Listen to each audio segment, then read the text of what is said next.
Hello, this is RV Vagabond Jerry, and today I'm at Navajo Lake State Park, which is about 40 miles east of Farmington, New Mexico.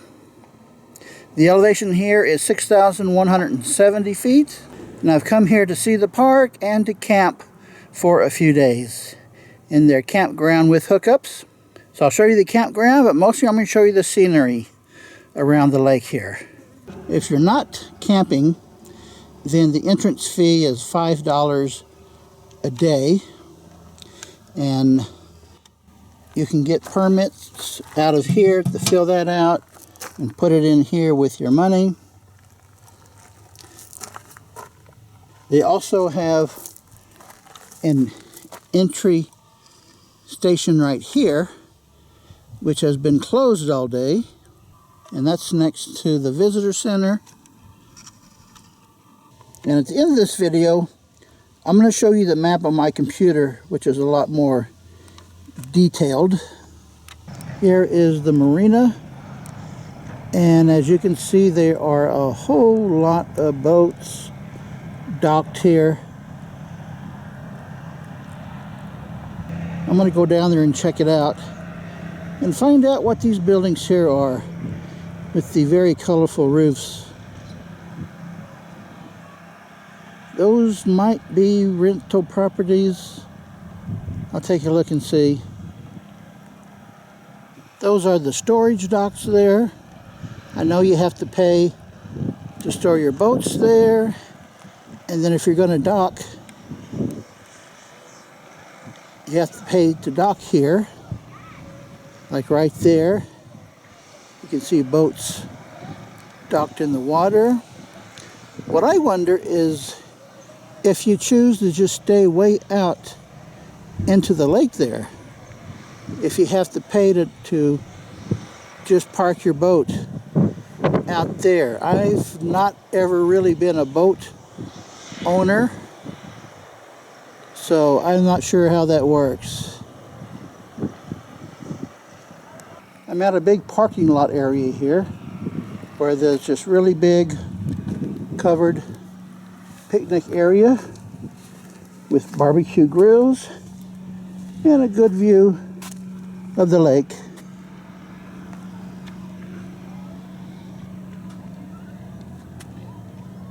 I'm gonna sneakily zoom in on these people, see what they're doing.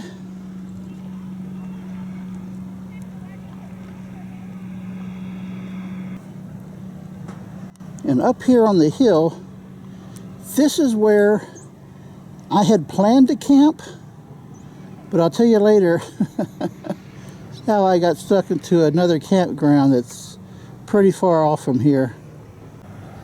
This is a really big island right in the middle of the lake here.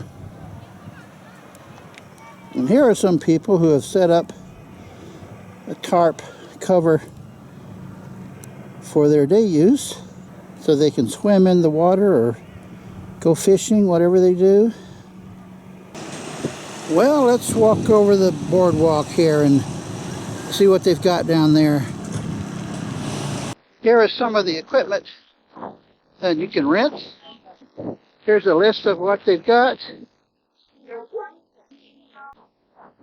Well, I asked somebody, and yes, it turns out these are rental lodges. Buildings with colorful restaurant villages. So if you want to stay in, I guess you could call it luxury. There you go. You can just bring your own boat. You can rent one here as well. I've gone on, I think it was 4 houseboat trips on Lake Powell back in the 1980s and 90s. It can be a lot of fun with a good group.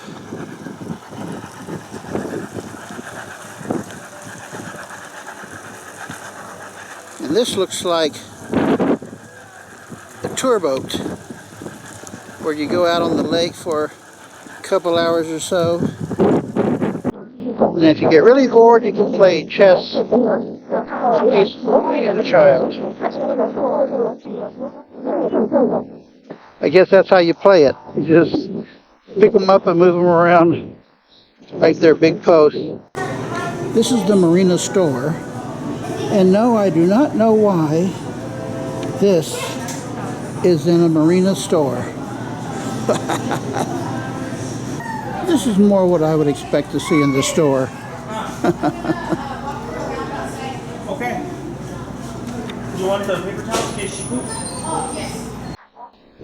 And here's the menu for the Purple Cow Cafe right next door to the Marina store. So I ordered the catfish basket. How does that look, folks? Not bad for a dinner. Here's some more things you can rent to play with around the marina here. They got a splash pad. And over here, there's some boats with slides on them. Here's a little information about the park. And it is a really large park. It stretches out a long ways, and it's in several different pieces. Here's a pretty good view of the lake and the canyon around it.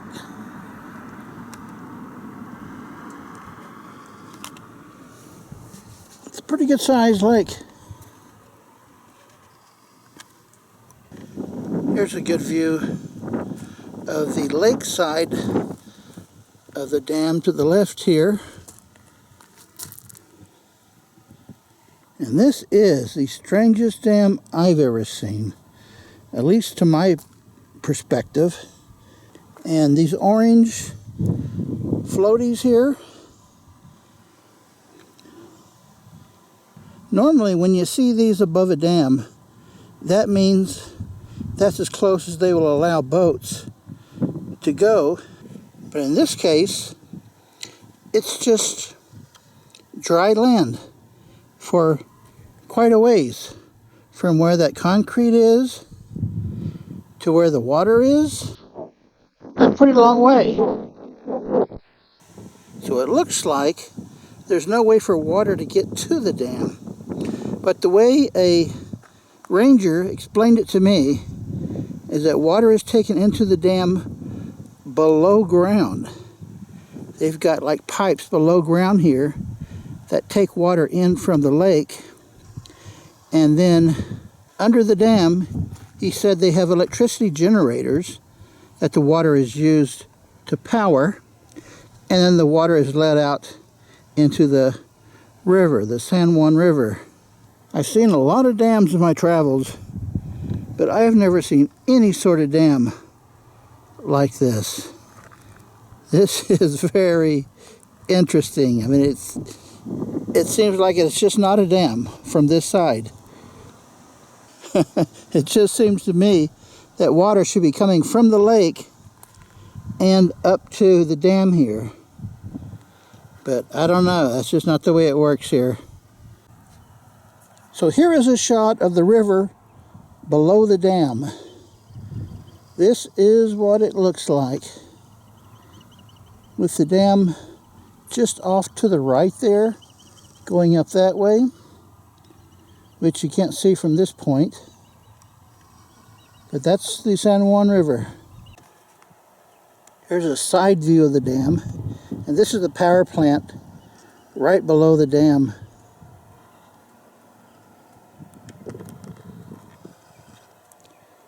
And that's where the river starts.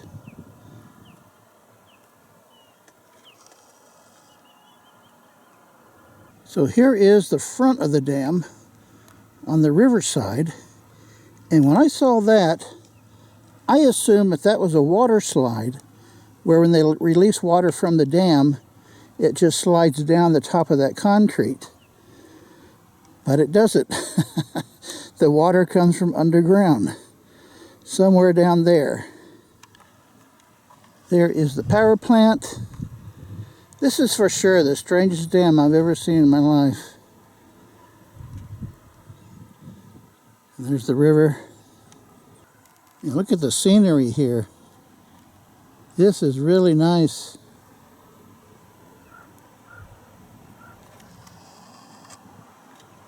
This is a huge area.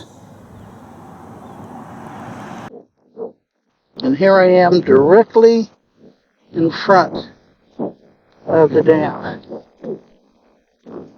Down here at the bottom, you can see that. I don't know what that is, but maybe that's where the water comes out. Here's some more scenery along the river, just a little ways below the dam.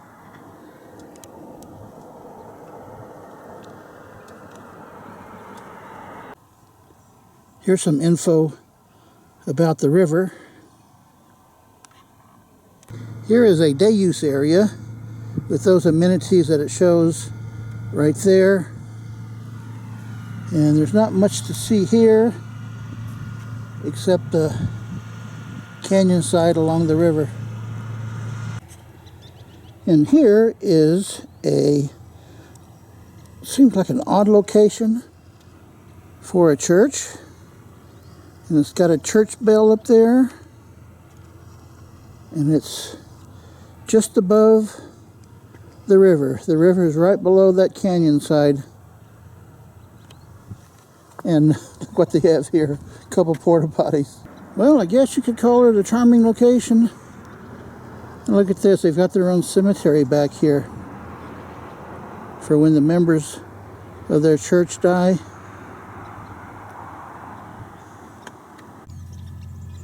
Now let's take a look at Simon Point over here. Well, it has a place here where you can go fishing. You can see the river down there, and it is flowing pretty swiftly, as you can see.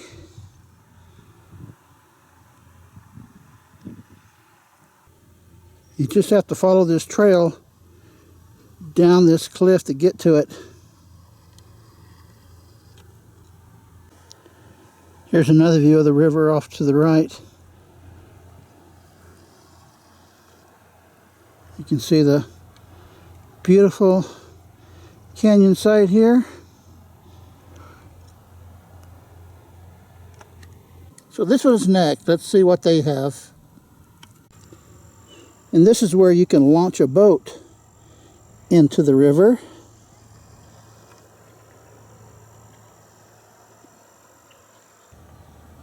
And it is late in the day, as you can tell from the sun right there.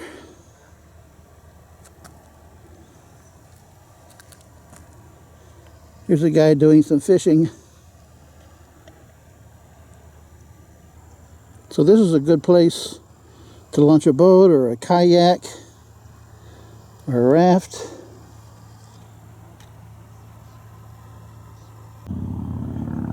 And here in the boat launching area is a campground that could be used for an RV or for tent camping. So these people are out right now, but there's no hookups for RVs at any of these sites. Here's a really nice campsite with the concrete, but every campsite in the park has to be reserved online. Even though about 80% of the campsites in this campground are unoccupied, you still have to reserve them online and pay your reservation fees on top of the camp fees. So now I'm at the Cottonwood Campground day use area here, which is right at the river level. And this is a kind of a stunning background above the river. There's a guy fishing there.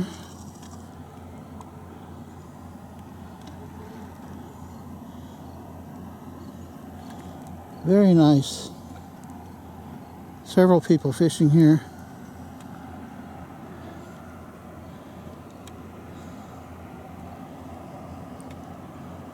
So the Cottonwood Campground is probably the best campground if you want really convenient river fishing.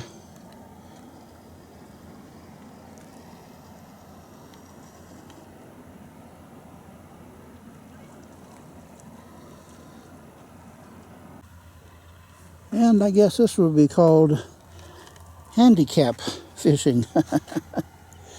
With the concrete walkway here. And then they built this really nice, like mini pier. Goes out about 10 feet into the water. Really nice. See there, that's another one. And the scenery here is, I would say, spectacular for a place to fish. You don't get this in the eastern half of the country. Not a big canyon like this.